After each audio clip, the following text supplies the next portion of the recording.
जय हिंद साथियों, नमस्कार। मैं नाशदास सुरेंद्र सिंह। आप सभी मेरी स्टोरी तो काफ़ी लंबे समय से सुन रहे हैं और चैनल पर मैंने सारे वीडियो में अपनी सारा संघर्ष की कहानी आपके सामने रख दी है। लेकिन इस संघर्ष में मेरे परिवार का क्या रोल रहा, आप सभी जानते ही हैं कि एक ऐसी खतरनाक लड़ाई में परिवार के बिना सहयोग के एक कदम भी उठाना नामुमकिन हो जाता है।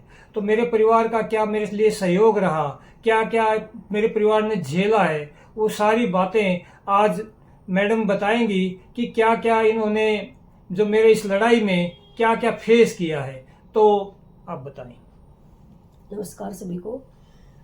मैं वैसे तो सारी कहानी जो साहब ने बताई है आपको पता ही है, लेकिन मैंने जो देखा, मैंने जो कभी सोचा भी नहीं था और कोई फैमिली सोचती भी नहीं है, और कोई भी जब सेना में, जिसको सेना में जाके साथ में नहीं देखा, वो एक उसका पॉजिटिव इतना अच्छा लगता है। हाँ, सेना बहुत अच्छी है और अच्छी भी है हमारी सेना, लेकिन मैं जब इनके साथ गई अंदर, वहाँ सेना में वहाँ रही जब, तो छोटी छोटी चीज़ें मैंने देखी कि वहाँ पर जैसे सैनिकों का शोषण होता है, नाजायज़ शोषण होता है, ऐसे ही फैमिलियों का भी, फैमिली वेलफेयर के नाम पे इतनी बड़ी बड़ी बातें होती हैं, लेकिन वहाँ पे भी कैसे फैमिली को धमकाया जाता है बाई ऑर्डर। उनको अगर वो ज़बरदस्ती उनको ऑर्डर दिए जाते हैं, तो ये बहुत सी चीज़ें वहाँ पर गलत लगी कि ऐसा भी होता है कि अगर कोई फैमिली वहाँ नहीं जा पाते, कोई मजबूरी हो जाती है, तो कहे सैनिक को ही सजा दी जाती है कि आपके हस्बैंड को सजा दी जाएगी अगर आप नहीं आएंगी। ऐसा ही होता है। और फैमिली भी जानती हैं, अगर वो किसी वजह से नहीं जा पाती हैं, तो कोई चीज़ बना के लानी होती है, नहीं बना पाई तो फिर भी उसको परेशान किया जाता है, फैमिली को या सैनिक को धमकाया जाता है।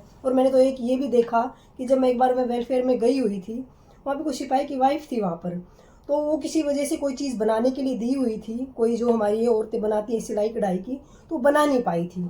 तो उसको खड़ा करके सभी फैमिली के सामने ऐसा धमकाया गया, उसको बोला गया कि अगर आप ये नहीं करेंगी तो आपका क्वार्टर खाली करवा दिया जाएगा। क्वार्टर खाली करवाने की भी धमकी दी जा रही थी। तो ये देख के मैं बहुत हैरान हुई कि ये सेना है, सेना में जाता है कोई सैनिक, जाता है तो वो भर्ती होता है, अपने दम पे होता है, लेकिन वहाँ पे इन अधिकारियों को और उनकी वाइफ, जो मैम होती हैं, उनकी मैम अधिकारियों की, उनका इतना दबदबा है कि वो ऐसे पूरी किसी की इतनी इंसल्ट करती हैं, सबके सामने धमकाती हैं। बहुत ही गलत लगा ये। लेकिन अभी मैं साहब के बारे में ये बताया जाती हूँ कि जब इनका एक सीईओ आया था, बहुत ही इसके सब सारी जो यूनिट थी, सभी लोग जानते कितना करप्ट था, कितना करप्ट था। उसी के खिलाफ इन्होंने आवाज़ उठाई, उसकी शिकायत की, और उसके बाद ये इनसे देखा नहीं गया जो उनकी गद्दारी जो कर रहा था, और इसके खिलाफ उन्होंने शिकायत की थी। और शायद एक सैनिक का धर्म भी है, लेकिन इनको जिस प्रकार से भी टारगेट किया गया, जितना परेशान करना शुरू कर दिया, वो देख के बहुत ही दुख हुआ। बहुत ही इतनी परेशानी हमारे को दी गई कि ये फिर इनकी जो फिर यूनिट है वहाँ पर बॉर्डर पे चली गई, और बॉर्डर पे जाने के बाद वहाँ तो और गद्दारी उसने की, और जो भी सामने आपने बताई है कि कितनी गद्दारी वहाँ पे कर रहा था, ये उनसे बिल्कुल देखा नहीं गया। और देखा किसी से भी सहन नहीं होता ये सब जब गद्दारी करता है, तो नहीं देखना भी नहीं चाहिए, मैं भी ऐसा मानती हूँ।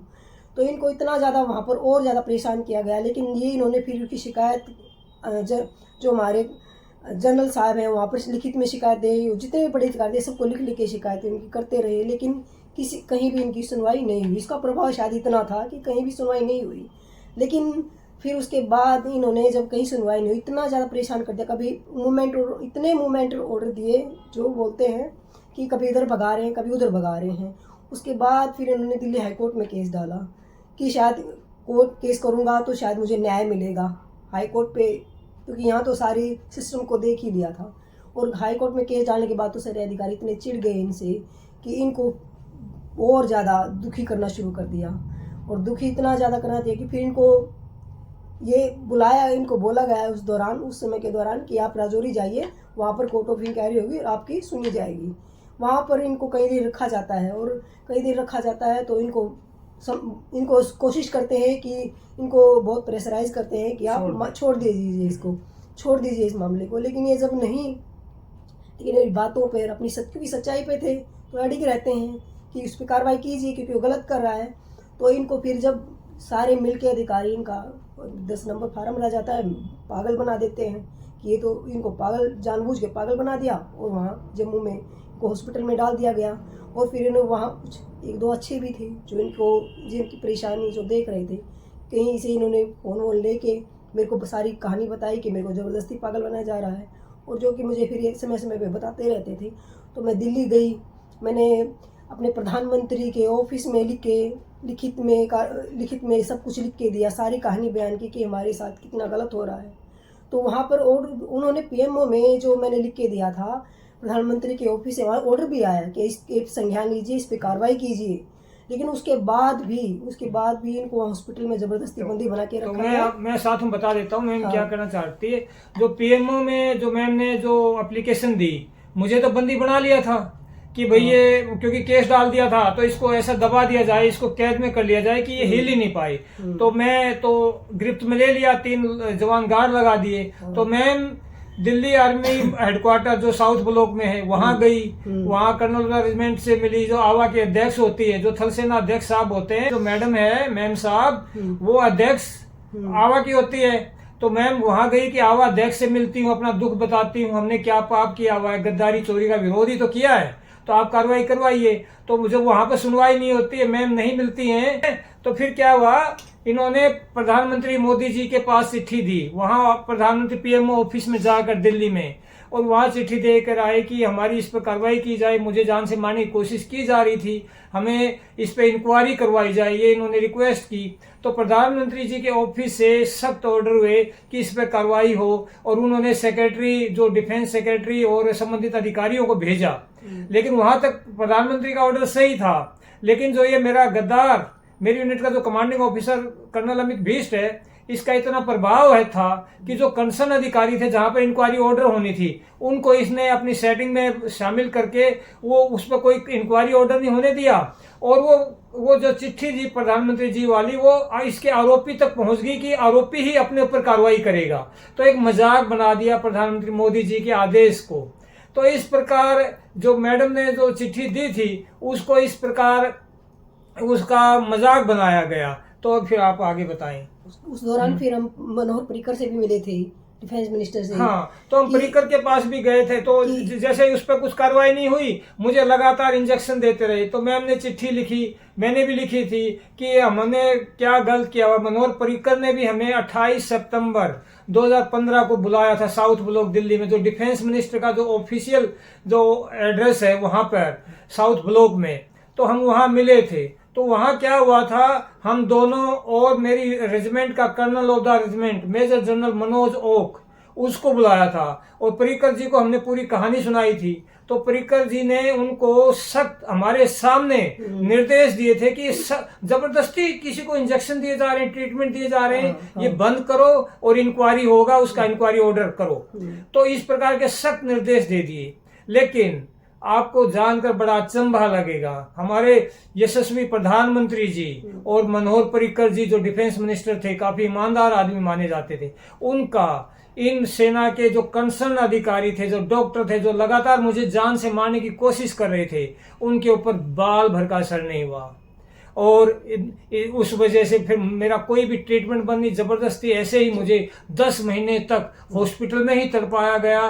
कोई भी इनके आदेशों को ऐसे हवा में उड़ा दिया गया। डॉक्टरों के सामने में गिड़गिड़ाती रही कि आप जबरदस्ती इलाज क्यों दे रहे हैं इनको, जब इनको ये पागल नहीं है, कोई प्रॉब्लम नहीं है, कोई दिक्कत नहीं है। लेकिन उनको देख के मुझे ऐसा लगा कि डॉक्टर भी मजबूर थे, क्योंकि ऊपर से आदेश थे, क्योंकि जब इनको कोई दिक्कत नहीं है और उनकी हालत ऐसी कर दी गई है। कई बार मैं जम्मू गई और उनकी रिक्वेस्ट करती रही, लेकिन कोई सुनवाई नहीं हुई। इतना ऊपर से, इतना ज़्यादा ऊपर से शायद इतने प्रेशर में थे कोई कि वो ज़बरदस्ती इनको इंजेक्शन लगाते रहे, इतने परेशान करते कि कई महीनों इनको ऐसे ही हॉस्पिटल में रखा।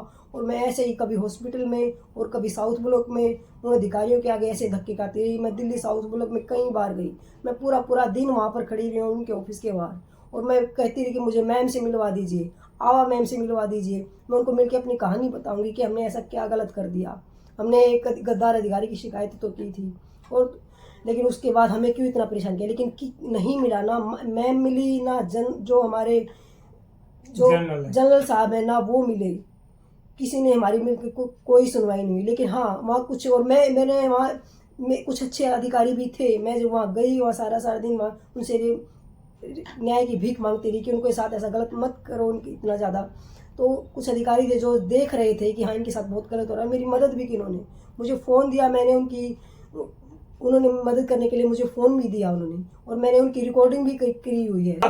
साथियों ये बताएं कि वहाँ जो साउथ ब्लॉक में आप सभी को पता है कि वहाँ पर फोन ले जाना वगैरह सब बैन होता है। गेट पर ही सारी इंक्वायरी, पूरा बॉडी स्कैन होता है। तो लेकिन वहाँ पर 2-3 अधिकारी ऐसे थे, वो हमारे केस को अच्छे से जानते थे।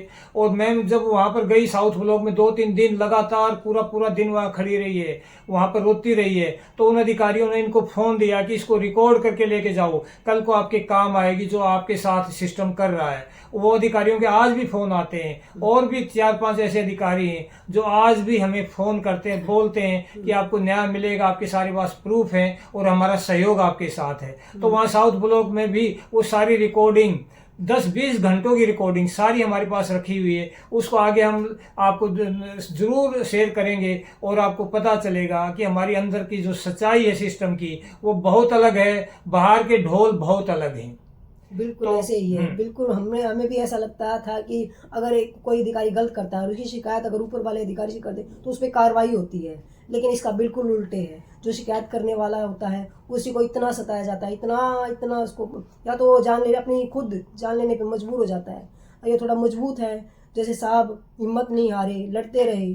ये मैं इन पे प्राउड है मुझे कि ये हिम्मत नहीं हारे, उन्हें कुछ गलत नहीं सोचा। नहीं तो बहुत से हमारे अधिकारी मैंने सुनने में आया कि अपनी जान भी ले लेते हैं। और भगवान का मैं शुक्रगुजार हूँ कि इनकी जान बख्श दी और ये उनके चुंगल से निकल के घर आ गए। और ये आज अपने आपको AWL हैं क्योंकि इसलिए बोल रहे हैं क्योंकि ये अपनी जान बचाकर वहाँ से यहाँ घर आ गए। लेकिन उनका देखिए ना, अधिकारियों की गंदगी देखिए कि ये गैरहाजिर होकर घर आ जाते हैं और उनके कागज वहाँ सेंटर में झूठे कागज बनाकर, इनके रिटायरमेंट के जो भी प्रोसेस होता है, जो भी कागज बनते हैं, सारे कागज बना के झूठे घर भेज दिए जाते हैं बाय डाक कि आप रिटायर हो गए हैं, आप पेंशन लीजिए।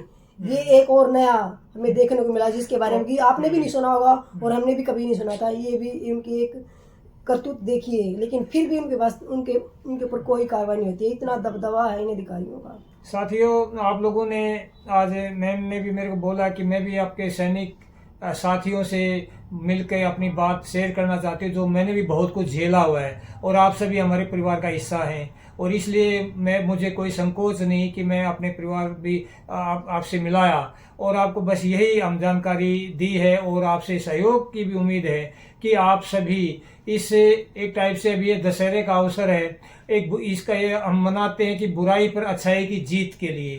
तो आप सभी से यही है कि जो हमारा जो मैटर है, जो मैंने चैनल पर डाल दिया है, इस वीडियो में भी बातें सारी कही हैं कि इसको देश के प्रधानमंत्री जी तक पहुंचाने के लिए ज़्यादा से ज़्यादा शेयर करें, ताकि इस गद्दार पर, इस चोर पर एक्शन हो सके। हमारी सेना एक अच्छी आर्मी, स्वच्छ आर्मी, हमारे सैनिक भाई, सैनिक परिवार खुशहाल रहें, प्राउड फील करें, उनका परिवार भी, उनके बच्चे भी, कि हमारे पापा, हमारे भाई, हमारा बेटा सेना में एक अच्छी नौकरी करके आया, देश की सेवा कर रहा है। रियलिटी हमारे जो जवानों की है वो बिल्कुल गुलामी की है। हमारा देश तो आज़ाद हो गया लेकिन सेना हमारी गुलाम ही है। और आज आपको इस वीडियो में बस यही बातें करी हैं कि जो मैम ने झेला है, मेरे लिए झेला है, और इनकी वजह से ही मैं आज तक लड़ पा रहा हूँ। मेरे परिवार का बहुत सहयोग रहा है, मेरे दोनों बच्चों ने मेरी बहुत मदद करी है, मेरे भाई ने बहुत मदद करी है, और आज मैं उस वजह से आज भी लड़ पा रहा हूँ। आप सभी का प्यार है, आप सभी बहुत ज़्यादा इतना अच्छा कमेंट और हौसला बढ़ाते हैं। मैं अपनी बात से पीछे बिल्कुल नहीं हटूँगा। मेरे साथ कोई भी साजिश हो सकती है तो उसका मुझे कोई परवाह नहीं है, और मेरा परिवार मेरे पीछे खड़ा है तो और सच्चाई मेरे साथ है। तो आप सभी को ये आज के लिए अभी बंद करते हैं, काफ़ी बड़ा वीडियो हो गया। जय हिंद, नमस्कार।